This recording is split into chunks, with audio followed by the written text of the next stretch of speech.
madaxweynaha dalka jamhuuriyadda dimuqraadiga ee Soomaaliya Jaale Maxamed Siyaad Barre ayaa markiiba waxa uu soo gaaray degmadaasi Hargeysa iyada oo ay hor socdaan ciidamada nabadgelyada wadooyinka ee traffic la yiraahdo iyo madaxda gobolkaasi oo iyaguna la socday isla markaasina tilmaamo ka bixinaya sida dhulku uu yahay madaxweynaha jamhuuriyadda dimuqraadiga ee Soomaaliya Jaale Maxamed Siyaad Barre waxa halkaas ku soo dhaweeyay madaxda degmadaasi Hargeysa iyada oo halkaasi ay ku sugayeen ururada bulshada ciidamada qalabka sida waxaan halkaasi ubax aad u qurxoon iyagoo qorto gali ubaxa kacaanka ee degmadaasi Hargeysa oo halkaasi saxiisa iyo kalgacal leh madaxweynaha ummadda Soomaaliya Jaale Siyaad u soo dhaweeyay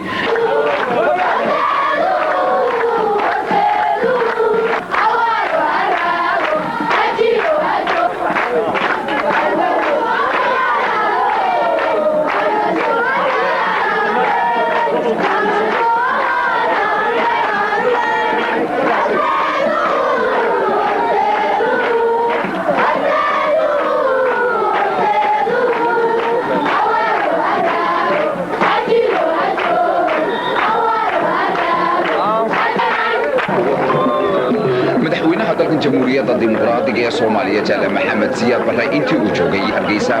waxa uu ka furay garoon weyn oo caalami ah oo diyaaradaha ugu waaweyn adduunku ay ku degaan kaasi oo lacagtiisa ay ku baxayso 1 bilyan iyo 20 milyan oo shilinka Soomaaliga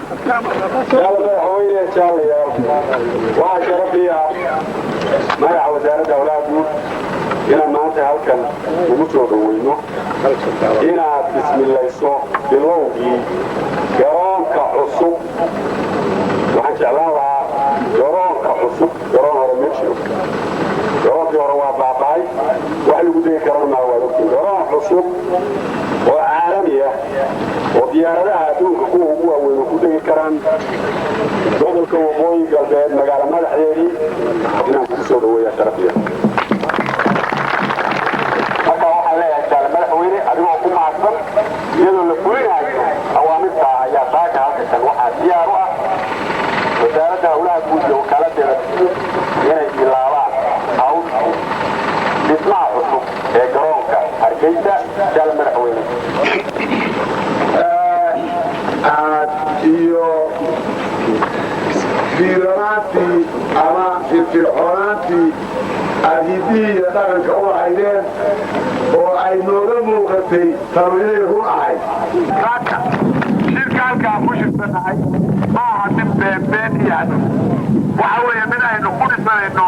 aynaboor caalami oo aynu doonayno dayuuradaha kuwa ugu waaweyn inay ku soo degaan oo dibdib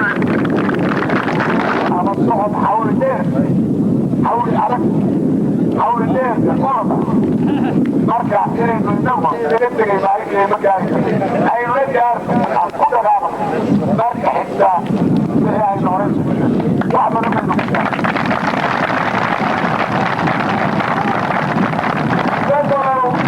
واحد سليمة يا مكان تنظروا هنا بقرب بنا الله وانا أنا أطول